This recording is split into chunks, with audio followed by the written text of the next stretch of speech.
travers notre capacité à adapter nos modes de vie aux défis auxquels nous sommes confrontés. Il y a deux grands défis qui menacent. Le changement climatique, vous venez de le dire, et la crise de la biodiversité. Je souhaiterais en parler aussi. Parce que cette crise de la biodiversité, comme le changement climatique, voit disparaître aussi des espèces animales, dans une partie de l'héritage, une partie de la vie. Et le climat et l'environnement occupent une place croissante dans notre partenariat franco-espagnol. Et dès 1991, nos deux pays proposaient ensemble un protocole au traité sur l'Antarctique pour introduire l'obligation de protection de l'environnement. Nous étions précurseurs. Aujourd'hui, nos deux pays soutiennent de nombreuses initiatives internationales, que ce soit en matière agricole, ou de prévention des catastrophes naturelles, ou dans la lutte, par exemple, contre les sacs plastiques. Au cours de la COP22 à Marrakech, nous avons signé ensemble une déclaration, la France et l'Australie, sur la protection des coraux. Et l'Australie, cette année, assure la coprésidence du Fonds vert. C'est un fonds auquel la France a contribué pour être justement un moyen de financement, en particulier pour les programmes des pays les plus pauvres, pour contribuer à la lutte contre le réchauffement climatique. Donc là aussi, nous sommes précurseurs. Vous le savez, la France a été le pays organisateur de la COP 21 et qui a conduit à l'accord de Paris, qui est un traité international. Et je dois vous dire que c'est une fierté. Mais c'est une fierté que nous partageons avec tous les pays qui ont activement contribué à ce succès. Et ils ont été nombreux. Parce que c'est une responsabilité que nous partageons. Car le changement climatique est un défi global. Au nord comme au sud, les effets du changement climatique se font sentir et nous sommes à la fois victimes et responsables de ce problème.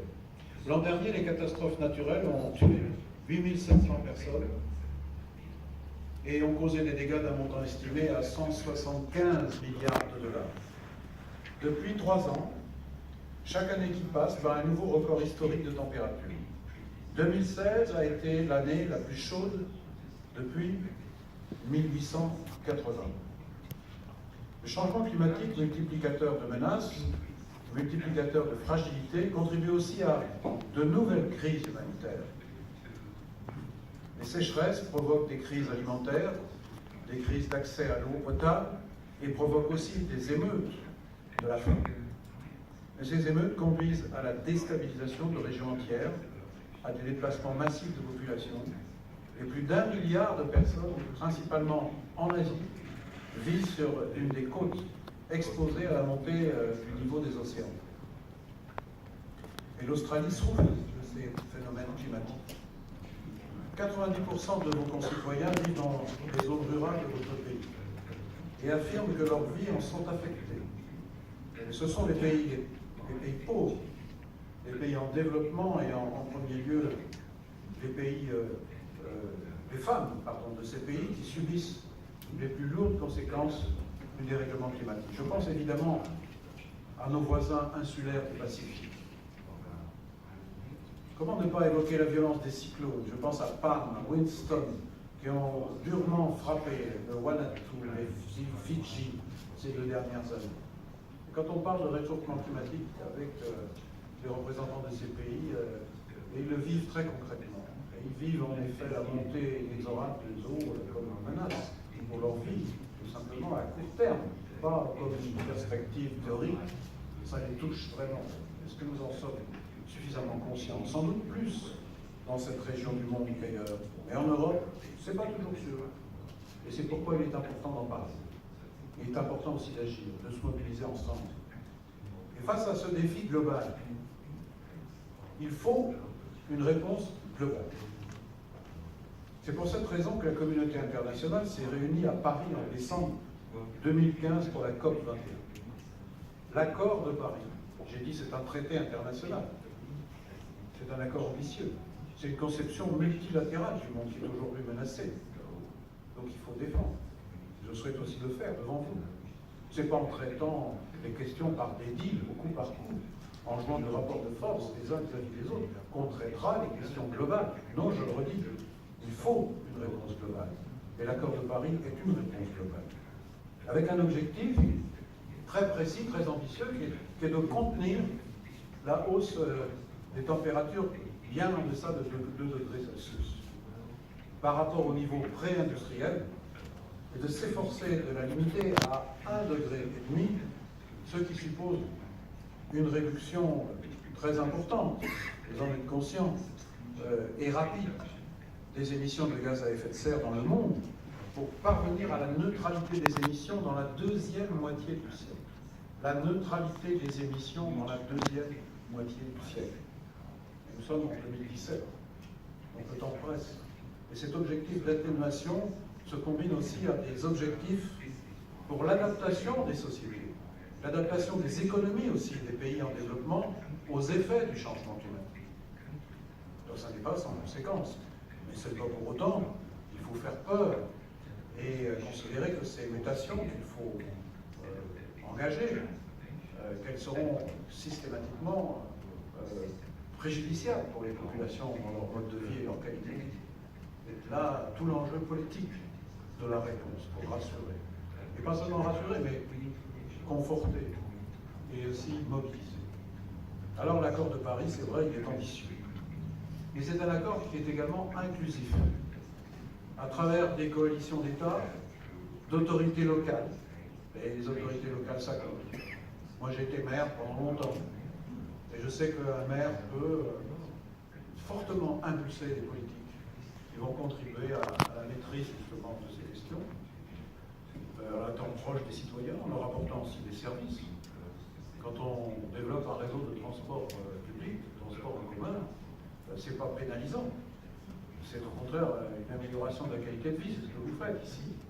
Et si je parle des États et des autorités locales, nous sommes ici en Australie dans un État fédéral, où il y a l'État central, fédéral, le Commonwealth, comme vous dites, et puis il y a les states, les États, et leur rôle est très important. Donc si les deux ne vont pas ensemble, ne marchent pas ensemble, avec la même ambition, il y a des choses qui se passent pas. Mais quand c'est le cas, ou même lorsqu'un État prend un peu d'avance, il peut convaincre les autres que c'est le bon chemin qu'il emprunte. Et puis il y a bien entendu les entreprises qui doivent être conscientes de leurs responsabilités sociales et environnementales, et qui, par leur engagement, par leur investissement, leur capacité d'innovation, sont en mesure aussi de changer les choses. Et puis la société civile, les citoyens, les associations, et chaque individu aussi, dans sa manière de vivre, de consommer, peut jouer un rôle concret dans cette révolution, j'allais dire cette nouvelle révolution.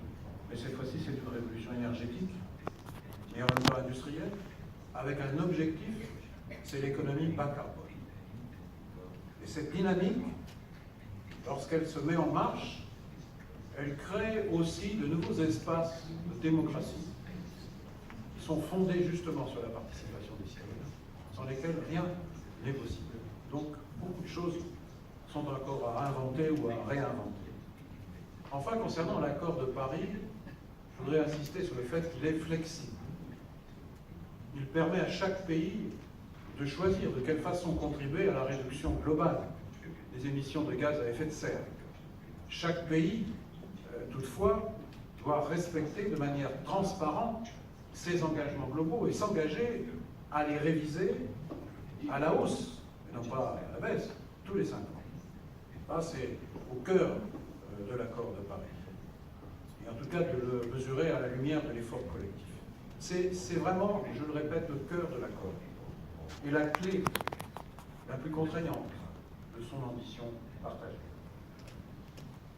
À ce jour, et c'est un fait nouveau dans l'histoire des traités de cette nature, 129 pays, dont la France et l'Australie, ont ratifié l'accord. Pas signé l'accord, ratifié l'accord. Et qui représente plus de 80% des émissions globales de gaz à effet de serre.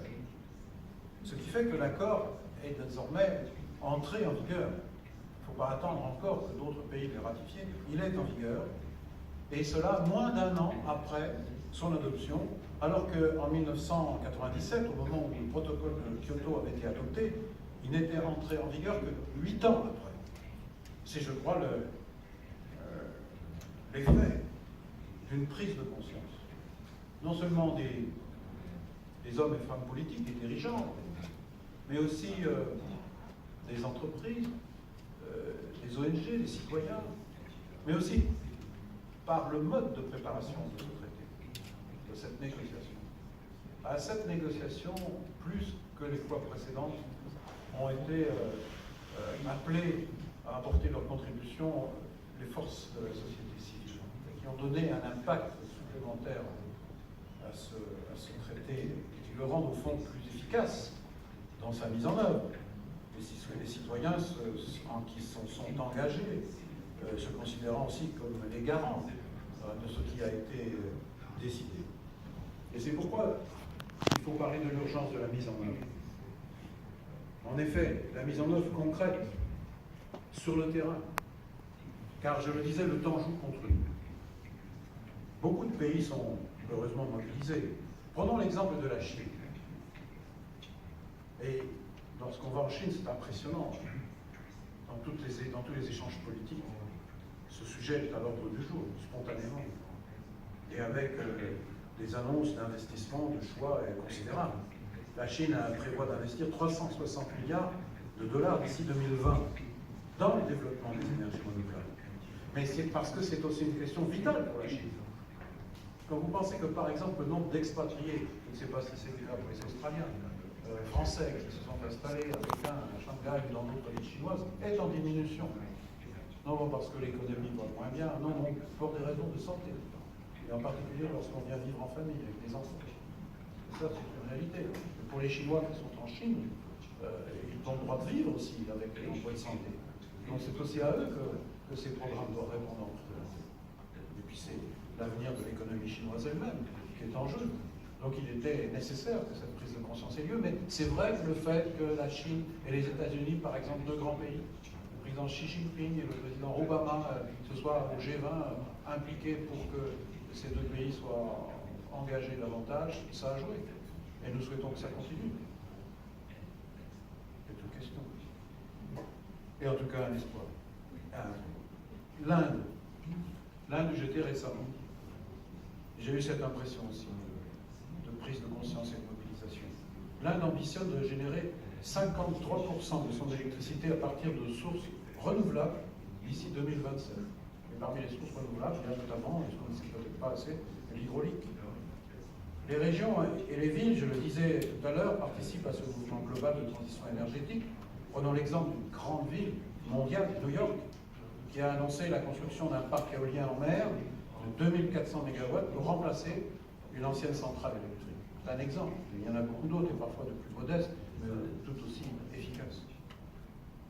Et justement, je n'oublie pas les initiatives de plusieurs États ici, en Australie, dont le charbon, entre autres matières premières, a fait la richesse, mais dont les conditions géographiques uniques permettent d'engager des solutions innovantes de transition énergétique. Car qui dit climat, bien sûr, dit énergie. Nos choix énergétiques ont modelé les grandes phases de l'histoire humaine. À Paris, le monde a décidé de délaisser les énergies fossiles. Et c'est aussi une décision, je le disais, économiquement rationnelle. Depuis 2013, les coûts d'installation des énergies renouvelables sont plus faibles que celles des énergies fossiles. Pourtant, ces dernières bénéficient de plus de 500 milliards de subventions directes par an aux énergies fossiles. Et le G20 s'est engagé, cette instance de régulation mondiale qu'il faut continuer à faire vivre, s'est engagé à éliminer. Les énergies renouvelables, elles ont aussi un effet très important sur l'innovation dans nos économies. Et elles créent de l'emploi, et parfois plus d'emplois que les énergies traditionnelles.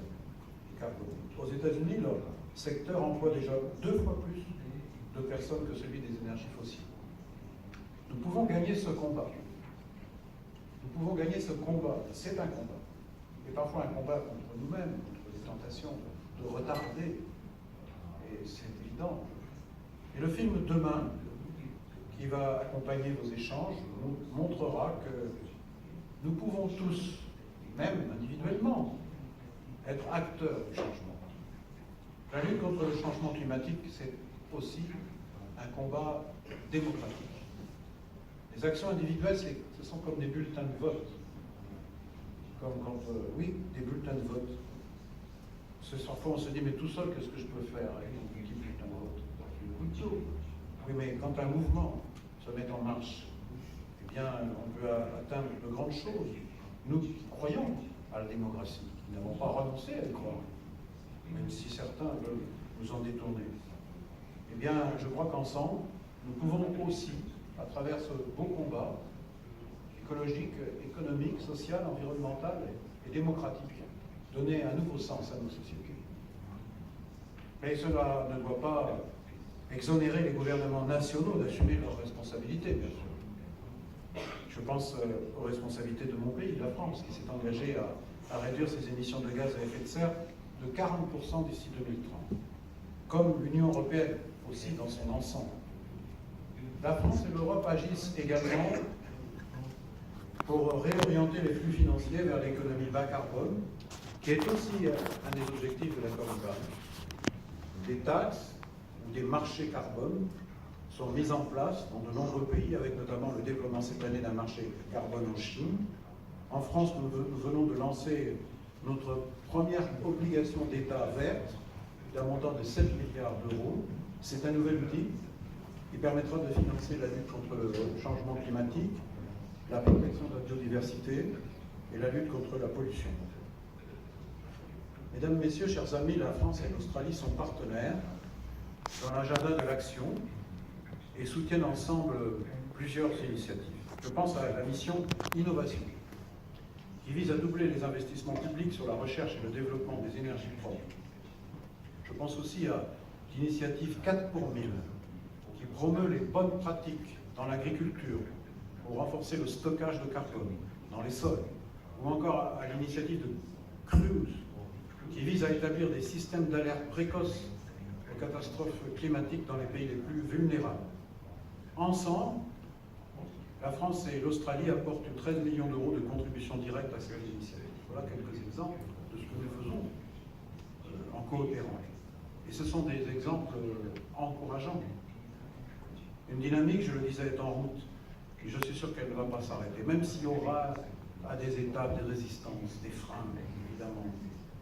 Des discours populistes, démagogiques, visant à faire croire que cette menace n'existe pas, ou qu'elle est inventée par des experts qui se sont autoproclamés, vous l'entendez, et qui serait même, c'est un discours qui serait même sensible aux théories du complot.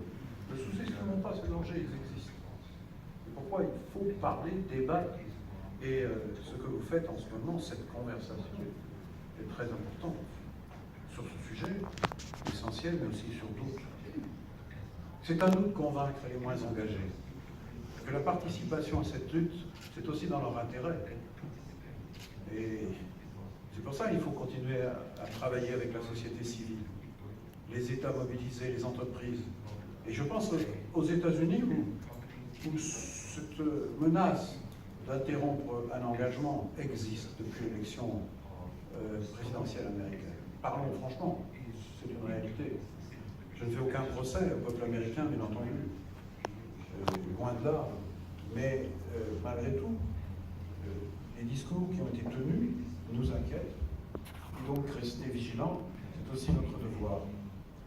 Et puis, c'est notre devoir, enfin, de consolider notre alliance.